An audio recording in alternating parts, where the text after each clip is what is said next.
In this video, I want to talk about my workflow using strategy Quant, where I data mine strategies. And if you don't know what data mining is, data mining strategies is essentially, instead of building one strategy, so building one idea at a time, you build thousands upon thousands of ideas based on one idea. So I'll be showing you how I do that in this video, the full workflow from building the template to then data mining 500 different strategies, then the different retests that I do from sequential optimization, then I do Monte Carlo, walk forward, system parameter permutation, and all of that fun stuff. So that will be the point of today's video, just to give you a quick overview of what my workflow is like and what I do to develop all of my strategies. So I currently have about 18 strategies that I have, some in demo, some in live that I trade, and most of these are data mined and built using strategy Quant. So without further ado, let's get into the video. Before I data mine any strategies, the first thing that I need to ensure is that I'm data mining from a specific idea. Because when you're data mining, you don't want to just data mine just anything. You have to have a certain strategy template in mind that you want to build strategies from. And for this example, the template that I'll be using, I won't be explaining the software too much. I'll just be walking through the workflow. So the template that I'll be using is, this strategy must have two entry conditions.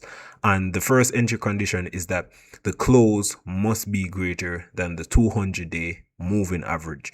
And that is a very straightforward and simple condition. So if I go to trading view here, I actually have the simple moving average, but simple moving average and exponential, they're very similar. So the simple moving average is this line right here. And I'm telling my data mining software that I only want to go long once we are above this 200-day moving average. So like during this period right here, when we're below it, I don't want to take any trades. During like this period right here when we're below, I'm not interested. I won't be taking any trades. So that's the first condition that I enter. And then the second condition is just random, and you'll see this once we enter the builder. So we're above the 200-day moving average and then some other random condition. And then for the long entry signal, we're using a buy stop order. So we're not entering at the market. So once our two entry signals are true, we're going to place a buy stop at the highest, some random highest condition. As you can see here, I set the highest condition to be random from 20 to 200 at a step of 5. So it will set a buy stop order at anywhere between 20 to 200 highest point in time using a step of 5. And I have a few other stuff checked here. So that's basically the template here, and as you can see, it's very simple, very straightforward. So I'm just developing a long only strategy that only takes longs once we are above the 200-day moving average, and it uses stop orders and not market orders or limit orders. Now once I have this template, I move to the builder section, and in the builder section I simply load the template. Then I have some conditions. So as mentioned, this will be a long only strategy, so it only goes long. It uses what's called genetic evolution and not random generation. I won't really explain that in details. The number of conditions, maximum of 2 as mentioned. So the first condition is that we must be above the 200-day moving average. So that's the first condition, and then it will have another random condition. So we're using 2 entry condition here, and for a stop loss, I'm selecting either a percentage based stop loss, so it uses a fixed percent, maybe like a 1% stop loss, 0.7% stop loss, or it could be using an ATR based stop loss. And it's the same for profit target, percentage or ATR based profit target. Then here we have the genetic options. Won't really get into that again. And next we have data. and this is just the asset. So I'm building the strategy on gold. I could choose to build this on another trending asset, maybe something like Nasdaq or S&P or the Nikkei or DAX or something like this, but I chose to build this on gold. So this strategy is currently being built on gold. You can set your commission, swap, slippage, and all of that stuff to simulate all those good stuff. And next we have building blocks, and this is where you select essentially the second condition. So as mentioned, we're using a stop order, as you can see. So for the order types, we select stop order. For the exit type, we're using a stop loss, we're using a take profit. I also add exit after bars condition, but this is not required. So we could enter a trade. We're building the strategy on the 1 hour time frame, so we could exit the trade after, say, 24 bars, and that would mean we'll exit the trade after about 24 hours. And we also have a trailing stop, so we could also exit the trade if our trailing stop loss gets hit. And we have signals, so this is like which indicator and how we'll be using this indicator. So we have the ADX here. When ADX does this, that's when it places the buy stop. So this is the second condition that will be added, the second random condition. So if you remember, the first condition is that we must be above the 200-day moving average, and the second condition is one random condition selected from here. So you can see there's a lot of conditions here based on the ADX. Let's see what else. Bollinger Band. So entry condition could be that bar opens above upper Bollinger Band XYZ or whatever. We have Bulls Power. We have directional index. What else do I have selected here? Moving average, momentum. You get the point. So in the building blocks here, we're just selecting what the other condition needs to be for us to enter the trade. So that's what the signal section is. And then the stop limit entry block, as mentioned, we're using highest.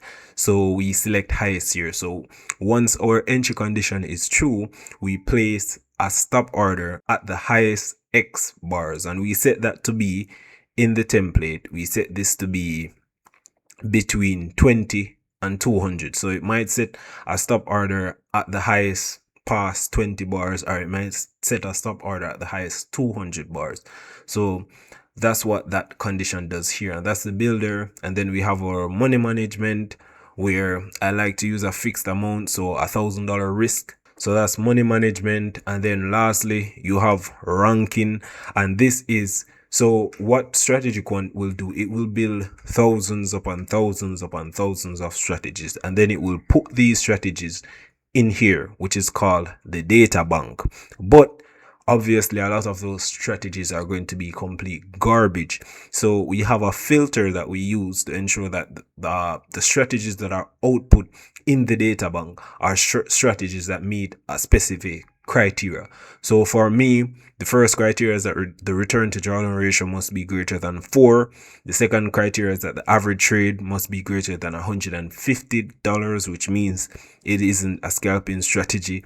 The number of trade must be greater than 100, because we want a sample size larger than 100, and the net profit out of sample must be greater than 0, because in here we're using a bit of out of sample. So I want to ensure that when we build, the net profit out of sample is greater than 0, just so that it isn't a strategy that is just like completely overfitted. So we just add that there. So all of the strategies in this data bank meet those criteria, and I already ran the build, and I already had 500 strategies that are in the data bank right here, and these are all profitable strategies based on the backtest. 99% of these strategies are overfitted. Matter of fact, 99.95% of these strategies are all overfitted, meaning that they won't make money in the live market. So you may be looking at these strategies and saying, whoa, look at this strategy right here. Let me select one. Let's select a strategy like this, right? You look at a strategy like this, return to drawdown ratio 16, 52, winning percentage, profit factor of 2.18, sharp ratio of 1.15, and it looks like a good strategy, staying out of bear markets, it's capitalizing on bull markets, but probably this strategy is overfitted. So every strategy, we assume that we assume is overfitted, and we're trying to prove that this strategy is overfitted. And in that way, we know that when a strategy passes all of our tests and it proves to us that it's not overfitted, there's a high probability that this strategy may survive in the live market. So we'll get to that soon. So once I run the build, as you can see here, we have 500 strategies and I already selected about 48. So I like to select anywhere between 30 to 50 strategies from the data bank. And if we look at the source code for these strategies, you can see that they do what we essentially expect. So the long entry signal is 1, price, the close on the daily time frame is greater than the 200-day moving average. So this is the condition that we set. And the random second condition that it added was that the ADX directional index plus is less than ADX directional index minus. So this is basically saying that the trend is cooling down. This is when you want to take a buy stop, when basically the market is getting a bit bearish. And then it added a second condition that says the simple moving average is rising. So those are the two conditions that it added, and this is basically the strategy right here. And we have a bunch of different strategies right here that we can check out. So that's the builder right here. That's how I build and create strategy. That's a general workflow I use to build strategies. But building is usually the quickest. This, as you can see, it took about 1 minute and 37 seconds to build 500 strategies. So building, it takes no time. It's very fast. It's very quick and all of that stuff.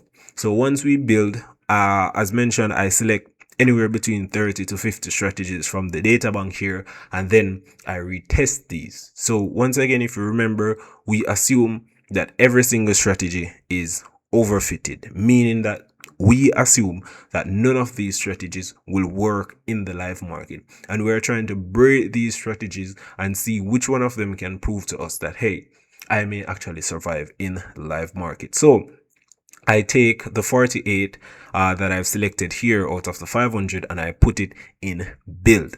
And the first test that I run is called a sequential optimization. And what a sequential optimization does is, if I click at this and I go to sequential optimization result, it looks at the parameter sensitivity basically. So like the directional index plus, it looks at, does this strategy makes money when you change the parameter to 43, when you change it to 44, 45, when you change it to 35, does it make money? And what you can see here is that it is very, very stable.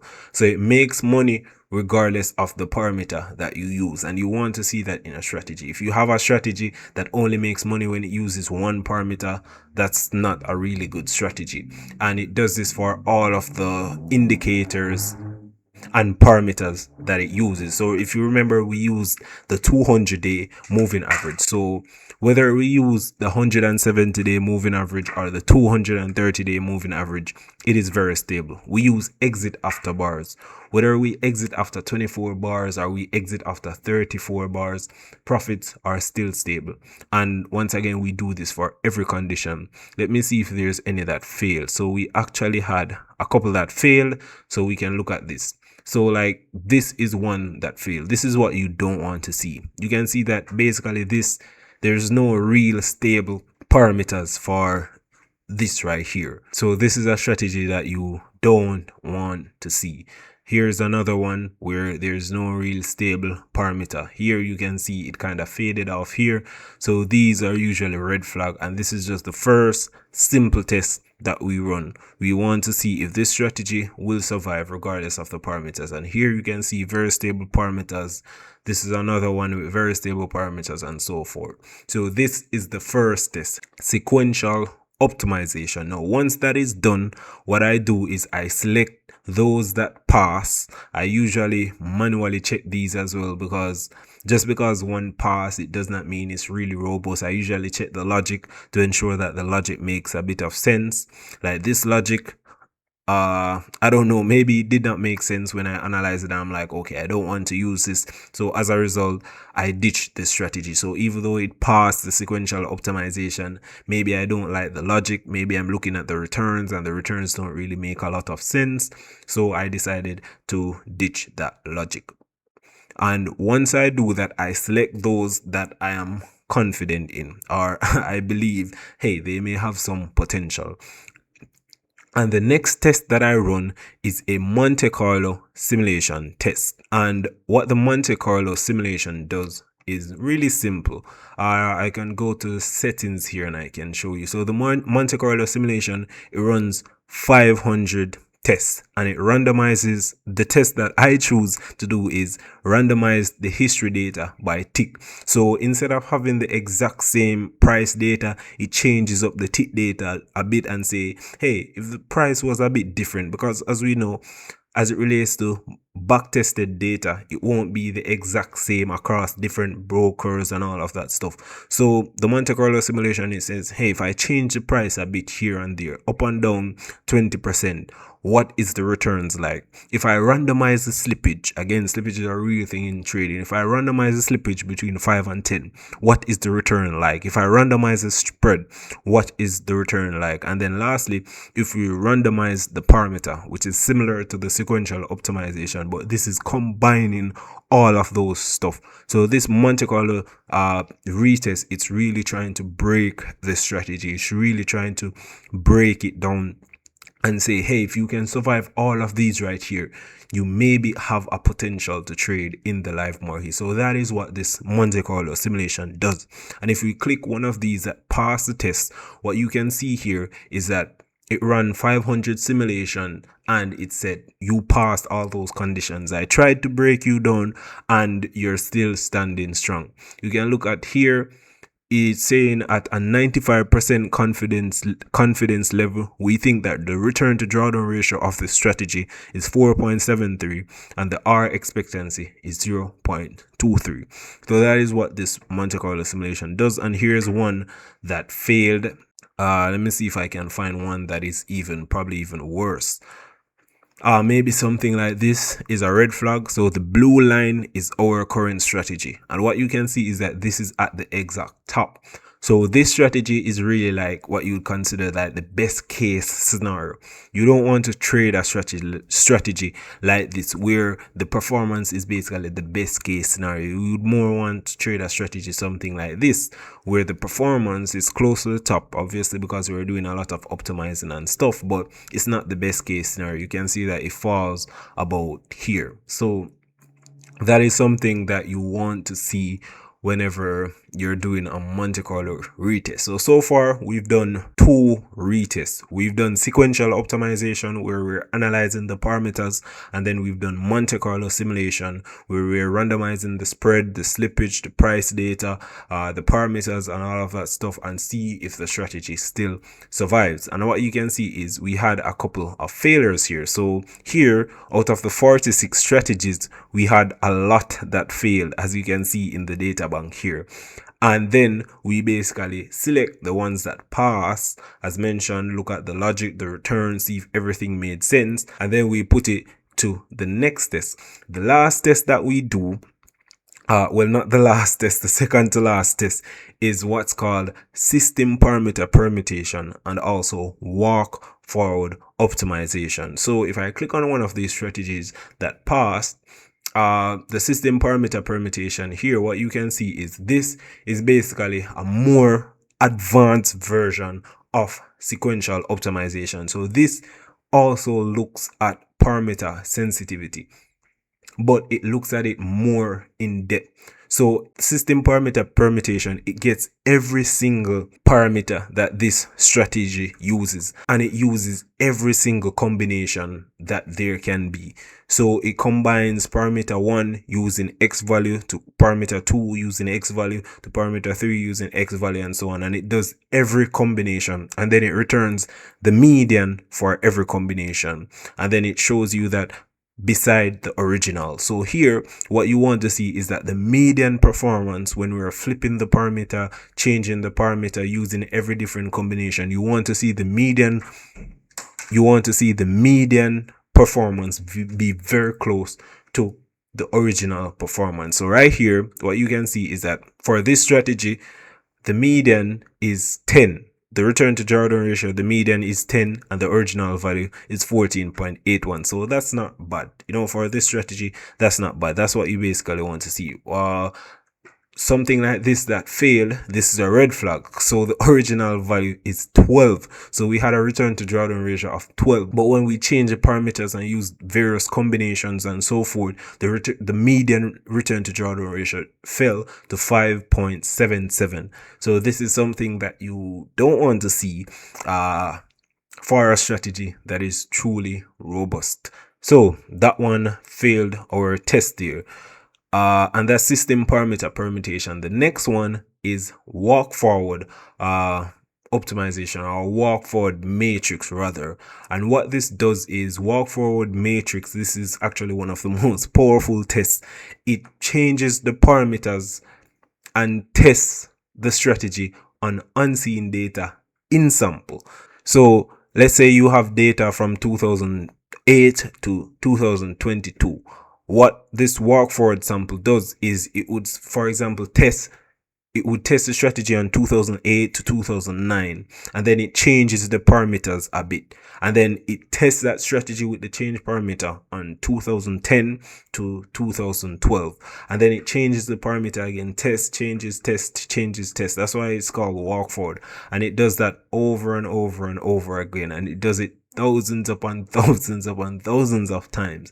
And what this will give you is something like this. You can look at it from a 3D surface level, 3D points, it's really the same thing, or you can look at it on a table, but I like to look at it at a bar. So this shows the return to drawdown ratio of this walk forward optimization, and what you want to see is basically this being level. So you want to see when I change the parameters and I test it on different out of sample range, I test it on different ranges, time periods, and all of that stuff, I want to see that the return to drawdown ratio is still stable. I want to see a lot of stability. So a strategy like this is good, right? If you look at the 3D surface, I mean, this isn't the best, but it's not too bad. You can see that we have a few flat surface and all of that stuff. The 3D bar just highlights it better.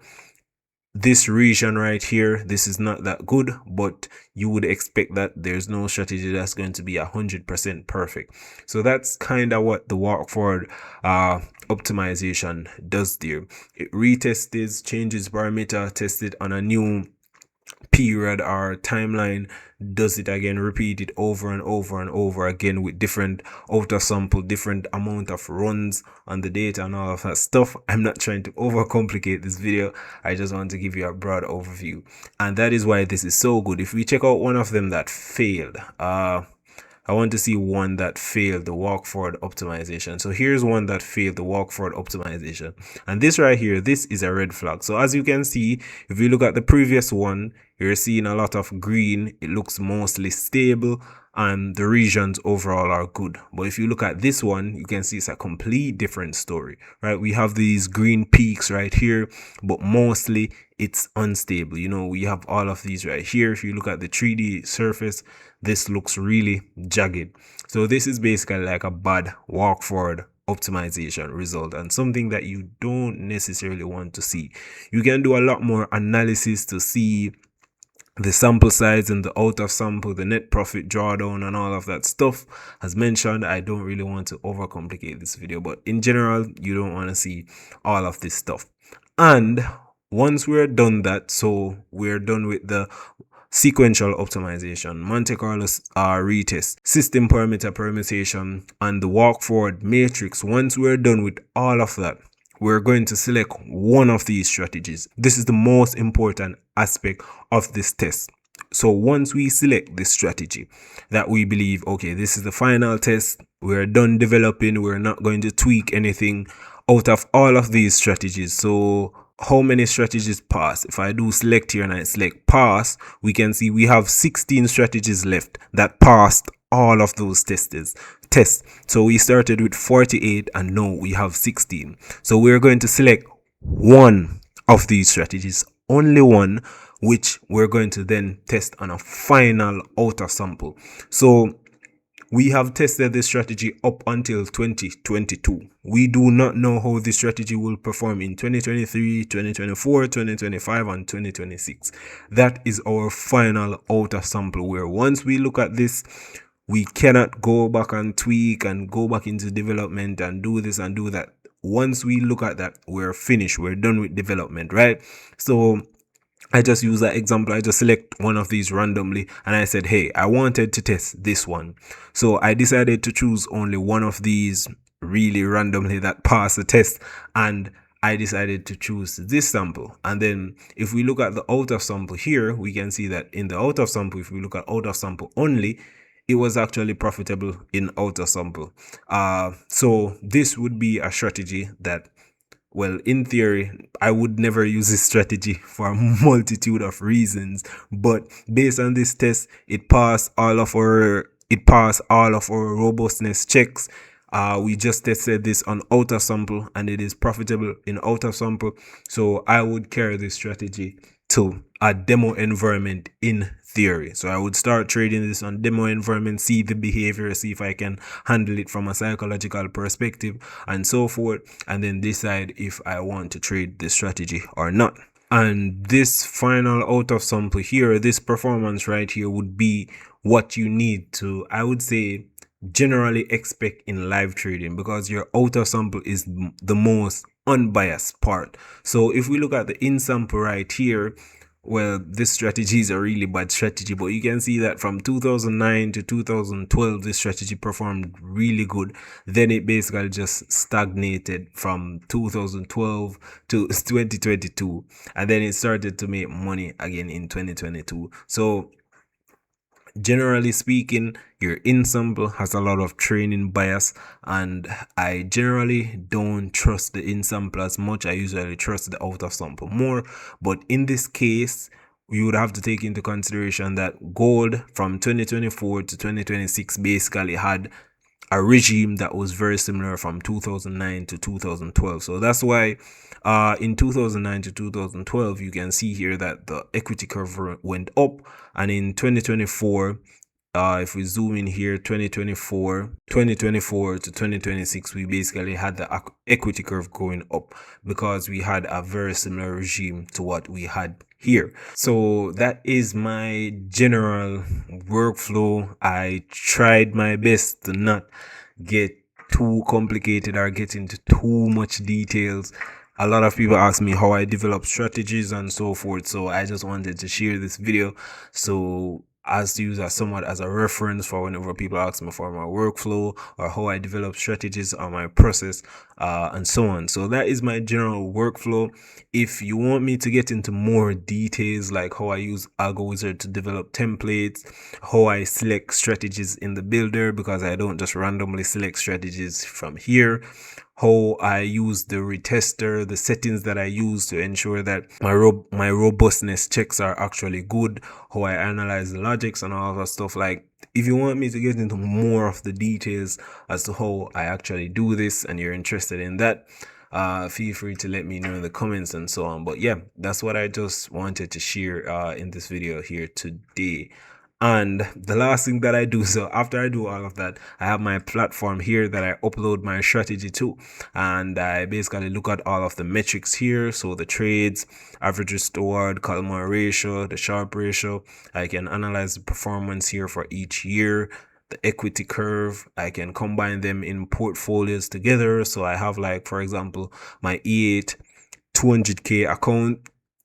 I have a portfolio of strategies that I trade in this particular account. So I can build this portfolio here and I can see how these portfolio of strategies have traded together. You can see these strategies. I have my long volatility breakout, short volatility breakout, all of my strategies right here. I can analyze drift analysis, so I can see how my strategies are performing in the live market. So this strategy right here, this is how it has been performing since I put it live. It has made 1.5%, which is in line with my performance and all of that fun stuff. So that's basically my general workflow though there of how I develop strategies, track them and all of that stuff. So yeah.